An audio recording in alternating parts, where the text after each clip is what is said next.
this has been an insane whirlwind to cover. I don't even understand how you accomplished signing more kids and transfers at any other school in the country. When you what was it like from 0 to now? Busy. I mean, for lack of a better term, busy. Every day, 24/7 on call. And I think it's a testament to the staff that we created. We built a staff that has Arizona roots or that wants to be here, but they're from all over the country. We've got guys from Texas who have recruited Louisiana, who've recruited the Midwest. We've got guys from here, but they've recruited Hawaii. They've recruited the southern part of California. They've recruited Nevada. So we've got a staff that wants to be here, which was a priority, but they're rooted and connected across the country.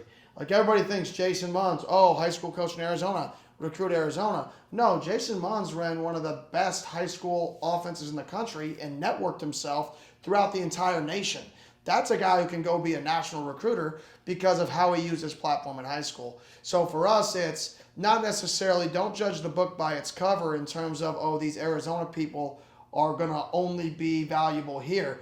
These people have been versed across the country and have value across the country. When you have to add literally 40% of your roster in 4 weeks, or less than 4 weeks, how do you assess kind of what you have to work with and what you need to go get? Yeah, I think the first thing is just looking at the roster count and the numbers. And one thing that was a huge gap for us was the last signing class. We only had 4 freshmen going to be sophomores on our roster, which is 21 less than you should have, right? And then we only came in with the 7 or 8 kids that were committed at a time. So we were really missing the back end of our roster. So we knew we had to fix the back end of our roster with high school kids in this class and also transfers that had 3 to 4 years left. So if you look at some of the transfers we took, a good amount of them were not the one and done transfers. They were transfers that are going to be on this roster in 3 years. And that the purpose behind that was to try to fix the gap from a scholarship allotment, right, that was missed in the last year's class. So we had a very strategic plan of who we're taking from the high school, who we're taking from a transfer, what age that transfer is to slot to get our numbers right, and then what players can be an instant impact. So when you think transfer, don't just think this kid's going to start on Saturday. You should think, okay, maybe this kid is a transfer that still is going to be developed for a few more years, but we took him because we missed an entire class. Yeah, what I'm hearing is you can't really take shortcuts either. You have to plan to build for the future and longevity. So what are the cultural components of that? What are the character components of that? And how essential will those things be to what you're doing foundationally? Yeah, we didn't lie to one kid in this process. If a kid came in and said, I want to start, we told him, well, this is the wrong place for you. You better compete. Whether it's a kid on our roster or whether it was a kid that we recruited. So culturally, honesty. We're going to be a culture that people can walk into my office, ask me a question, and they get a real answer. They don't get the answer that, we need you here just to keep a body on a roster through spring. That's not how I operate. It's very cut and dry. We're going to have more fun working harder than anybody in the country. When you think about the culture we're going to create, we're going to have more fun, but you better do things right? And you better, from your standpoint, work harder than anybody in the country, because that's going to be the standard of how we operate. Now, you can learn, and what I've learned in my career is I've had a lot of fun working harder than people. A lot of fun. I fell in love with the process of working harder than people and enjoying it. If we can teach our players that it's enjoyable to grow, it's enjoyable to get better, those are the kids we're looking for, is the kids that I look at them eye to eye and say, are you ready to work harder than anybody in the country? It's not, we think you're so good, you're going to start as a freshman. It's no, you're going to work harder than anybody in the country. Are you ready for that? And the kids that are ready for that are the kids that we got. The kids that, when they ask the questions of, am I going to play? How many kids do you have on scholarship? Those types of kids, we lost 3 to 4 kids this year because I wasn't willing to tell them what they wanted to hear. And I'm perfectly fine with that. Yeah, and so what about reorienting to Arizona and the West, something that hasn't been consistently there with the staff that you've put together and the ability maybe to supplement via transfer portal in that way? Yeah, we want to be able to obviously recruit the state at a high level. That's based off the staff that we recruited. We want to be inside out. If you look at our transfer portal class, I think half of them are from the state. right? Which is about what we want. We want to have a roster where we're hopefully get to have these kids from this state that want to be here, and then supplement them with kids around the country, because this is a place that when kids come and see, it shocks them. Most people think Arizona has, cowboys, horses, and cowboy hats, right? They're shocked when they come here and they're like, whoa, where's the dirt road? I'm like, there is no dirt road, but that's part of it. How much more do you think will need to be done with your roster? Like, I know you probably have to assess this in the spring to get a full perspective on that, but what's your gut telling you right now? Yeah, I mean, I think if impact players, you always take an impact player. So I think we'll be on the hunt for some impact players right now.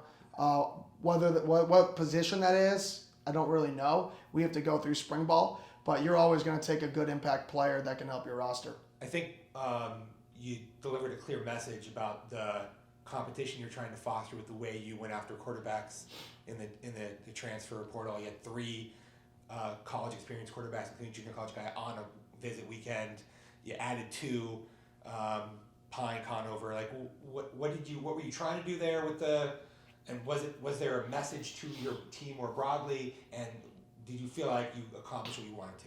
Yeah, I mean, for us, it's as simple as I told the guys when I met with them, if they asked, are we going to take a transfer at their position or whatever position that was, you mentioned quarterback, and I said, if there's a guy I think can help us, we're going to sign him. It's your job to beat him out. This is my dream job. I want to be here forever. It's a lot of our coaches' dream jobs. Our loyalty is to help this school and this university be the best we can be, right? How can I do that? We're going to play the best player. I don't care if we sign a kid from, pick Maine. If he's the best player, he's going to play, right? Now, at the same token, for us, it's about the competition piece. So we're always going to bring in people to make us better. If there's a better player, right, or if I think a player can help us, we're going to sign them. It's your job as a player to beat them out. It's my job to play the best player because I want to be here for 35 years. You have a very great working knowledge of ASU that other people haven't had. What does that provide to you in terms of an understanding of what needs to be done to be successful, what hasn't been done to be successful? How can that help ASU? Well, I think for me, it's more understanding the city as a whole. When you look at this city and you see a kid who's from here, right, and people say, oh, why didn't you get him? Well, there's actually a kid who's from here who the majority of his family lives in Wisconsin. So, yeah, he's from here, but he grew up a what? He didn't grow up an ASU fan. He grew up a Badger fan, and then he ended up going to Wisconsin, right? Whatever that is, you can't be mad if you don't get that kid, right? But what about the kids that are born and raised here? Which, if you think about the Valley now, they're starting to become kids like the Solis who are born and raised here, who grew up a fan like myself. Those are the kids in the Valley that we can't lose. Those are the kids that we have to keep, are the kids that were born and raised a fan of this place, right? And are there going to be kids that aren't? Yes, right? So I think there's some natural inroads, like you mentioned, that I understand this Valley, right, a little bit more in depth than most people. And then on the same token, can we create enough fun, enough college atmosphere around this place from the Valley that when our kids and recruits show up at our spring game, they're like, holy cow, there's 45, 50,000 people here? Yeah. What? Well, I can get that college experience that I'm trying to get across the country, but I can do it here. And that's why when I say activate the Valley, I mean it. You guys and the fans, you control who we can sign based off of the vibes when they walk into that stadium. Yeah, you're optimistic. Your energy is palpable, enthusiastic. What do you see as the biggest challenges to having sustainable success? I think the biggest challenge is what came first, the chicken or the egg. It's impossible to recruit at a high level without the support to recruit at a high level. And the support, everybody thinks it's from the administration and it's from the school. That's not what helps people recruit. That's not how programs are built. The support is through the fans.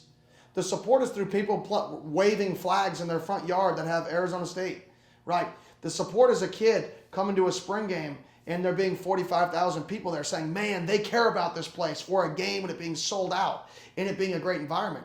You can't expect to sign an elite player when he walks into a stadium that's half full. Because what are we showing that player already? We're already showing him that, man, this place doesn't care. So we as a state have to make the decision of we care. Yeah. And that's my challenge of Activate the Valley. We have to show people we care. We want to keep kids in the state. Don't just say you want to keep this kid in the state. Put your butt in the seat and put your money where your mouth is of, I'm going to do my part to keep this kid in state. And if we get the entire valley doing their part, kids will stay home. I have no doubt that you're going to outwork anyone, and your staff will too. The support staffing has become so important in college football, and it's just like a phalanx of people in all these different things, right? Oh, yeah. And the best programs, they go deeper in those areas, which helps them prepare and recruit and all that stuff. So how do you kind of overcome that, or how do you meet that? Yeah, I think for us, it's utilizing the school. You know, I think this is one of the largest universities in the country. So utilizing our student body, getting some student interns to come and want to do graphics, right? Getting some people who want to get into operations, getting people who want to be college coaches and working around this program and being involved at a high level. We need to utilize this place, right? And that's something that I know this place can be utilized at a much higher level, the student body.